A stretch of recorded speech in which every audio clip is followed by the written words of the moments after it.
अस्सलाम वालेकुम। आज हम इंग्लिश ग्रामर के बहुत ही इम्पोर्टेंट टॉपिक की शुरुआत करते हैं। वो है most important rules of English grammar. ये सीरीज़ हमने स्पेशली कॉम्पिटिटिव एग्जामिनेशन के लिए तैयार की गई है, क्योंकि ये इंग्लिश एक ऐसा सब्जेक्ट है जो हर कॉम्पिटिटिव एग्जामिनेशन में कम से कम 20 to 50% अपनी वेटेज रखता है। और यही वो सब्जेक्ट है जिसमें काफ़ी स्टूडेंट्स अच्छा स्कोर हासिल नहीं कर सकते, बिकॉज उन्हें काफ़ी रूल्स ग्रामर्स के मालूम नहीं होते।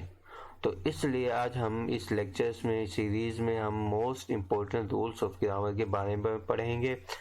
अगर आप इन इम्पोर्टेंट रूल्स को याद कर लेते हैं तो आप किसी भी कॉम्पिटिटिव एग्जामिनेशंस में अच्छा स्कोर हासिल कर सकते हो। तो चलिए आज हम इम्पोर्टेंट रूल्स के मुताबिक देखते हैं।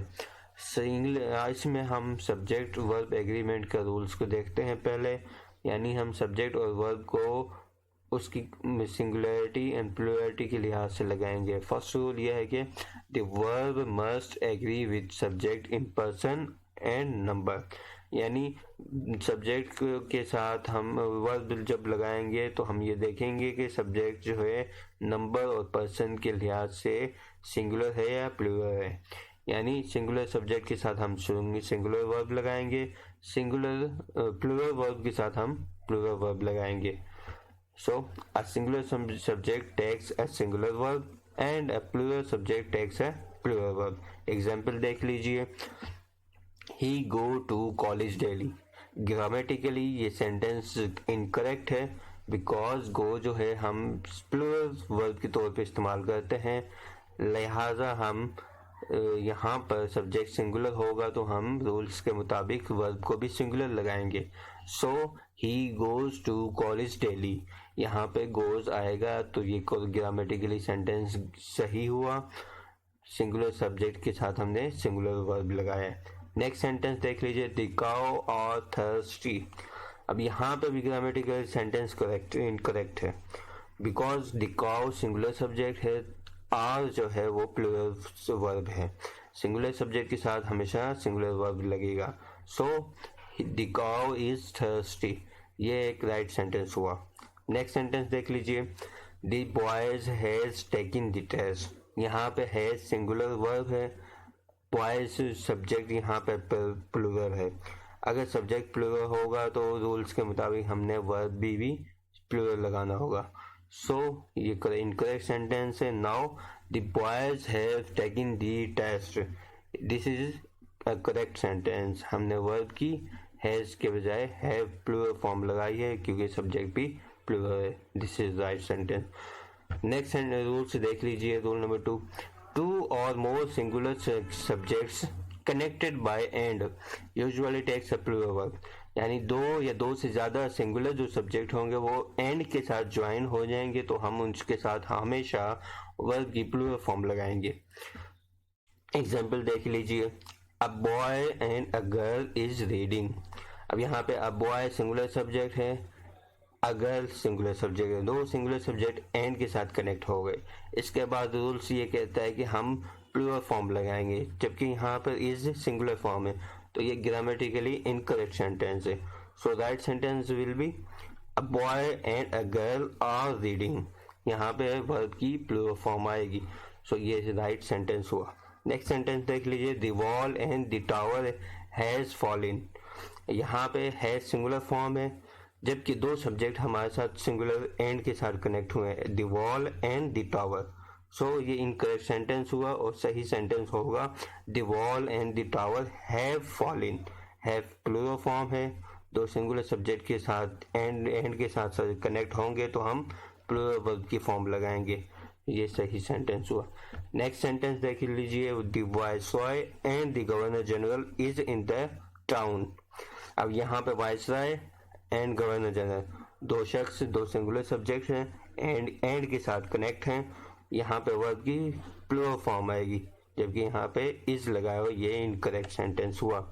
तो करेक्ट सेंटेंस हुआ, the viceroy and the governor general are in the town. यहाँ पे दो सब्जेक्ट एंड के साथ कनेक्ट हुए हैं तो हम प्लूरल फॉर्म वर्ब की लगाते हैं। So this is right sentence. Rule number three में यह है कि if two singular nouns refers to the same person और thing the verb must be singular. ये रूल नंबर थ्री जो है रूल नंबर टू का ये एडवांस है। अगर दो सिंगुलर सब्जेक्ट एंड के साथ कनेक्ट हो और वो दोनों सब्जेक्ट सेम पर्सन या सेम थिंग के बारे में बता रहा हो, फिर हम कहेंगे यहाँ पे वर्ब की सिंगुलर फॉर्म आएगी, फिर प्लूरल फॉर्म लगाए ना, इनकरेक्ट होगा। और इस केस में in such case both nouns takes the same article not a separate article. इस कंडीशन में सब्जेक्ट के साथ एक आर्टिकल लगेगा, दोनों सब्जेक्ट के साथ अलग अलग आर्टिकल नहीं लगेंगे।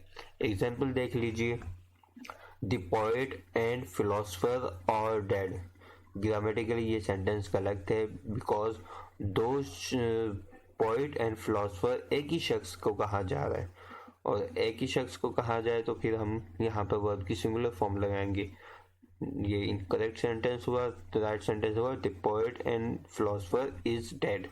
अब यहाँ पे आर्टिकल दोनों के साथ अलग अलग नहीं लगा, द आर्टिकल पोएट के साथ लग गया और यही आर्टिकल उसी को कंसिडर किया जाएगा, फिलोसफर को भी, इसलिए हम कहेंगे ये सिंगुलर फॉर्म वर्ब की आएगी is. This is correct sentence. Next sentence देख लीजिए, a white and red car are parked in the street. ये भी ग्रामेटिकली इनकरेक्ट सेंटेंस है बिकॉज यहाँ पर एक ही कार है, एक उसी को कह रहा है कि एक उसका वाइट भी कलर है और रेड भी है, और वो एक कार स्ट्रीट में पार्क की हुई है, इसलिए हम कहेंगे यहाँ पे वर्ब की सिंगुलर फॉर्म आएगी। So right sentence, a white and red car is parked in the street. Next sentence rule देख लीजिए, rule 4, the following words have a singular verb if they are used as subject. अगर मुंदरजा से लफ्ज subject के तौर पे इस्तेमाल होगा तो हम कहेंगे इसके साथ वर्ब की सिंगुलर फॉर्म आएगी। वो लफ्ज कौन से हैं? Each, every, either, neither, none, many है। इन ये लफ्ज सब्जेक्ट के तौर पे आएंगे तो हम कहेंगे इसके साथ वर्ब की सिंगुलर फॉर्म लगानी है। एग्जाम्पल देख लीजिए, each of them were guilty. ये भी ग्रामेटिकली रूल के मुताबिक सेंटेंस इनकरेक्ट है। ईच सेंटेंस सब्जेक्ट के तौर पे यूज हो रहा है, इसलिए हम वर्ब की सिंगुलर फॉर्म लगाएंगे। यहाँ पे वर्ब प्लूरल फॉर्म है। So each of them was guilty, was verb की सिंगुलर फॉर्म है, तो ये राइट सेंटेंस हुआ। नेक्स्ट सेंटेंस देख लीजिए, मैनी मैन वर ड्राउंड। ये भी ग्रामेटिकली इनकरेक्ट सेंटेंस है। रूल के जब मैनी सब्जेक्ट के तौर पे इस्तेमाल हो तो हम वर्ब की सिंगुलर फॉर्म लगाएंगे। So right sentence, many man was drowned, was verb की सिंगुलर फॉर्म है, ये करेक्ट सेंटेंस हुआ। नेक्स्ट सेंटेंस देखिए, every one of the boys have stolen the book. अब यहाँ पे एवरी सब्जेक्ट के तौर पे यूज हो रहा है, इसलिए हम वर्ब की भी सिंगुलर फॉर्म लगाएंगे, जबकि यहाँ पे हैव लगाया गया, ये इनकरेक्ट हुआ। Right sentence is each of one every one of the books have stolen the every one of the boys have stolen the books। ये राइट सेंटेंस हुआ। नेक्स्ट रूल देख लीजिए, रूल नंबर 5, इफ टू और more singular subjects connected by or, nor, either or, neither nor, then subject verb must be singular. Example देख लीजिए, either he or his brother have stolen the book। अब ये भी grammatically एक incorrect sentence है। इसमें either और के साथ सब्जेक्ट कनेक्ट हुआ है, तो हाँ वर्ब की भी सिंगुलर फॉर्म रखेंगे। either he or his brother has stolen the book। अब यहाँ हैज वर्ब की सिंगुलर फॉर्म है, तो ये सेंटेंस करेक्ट हुआ। अदर सेंटेंस देखिए, neither he nor I were there.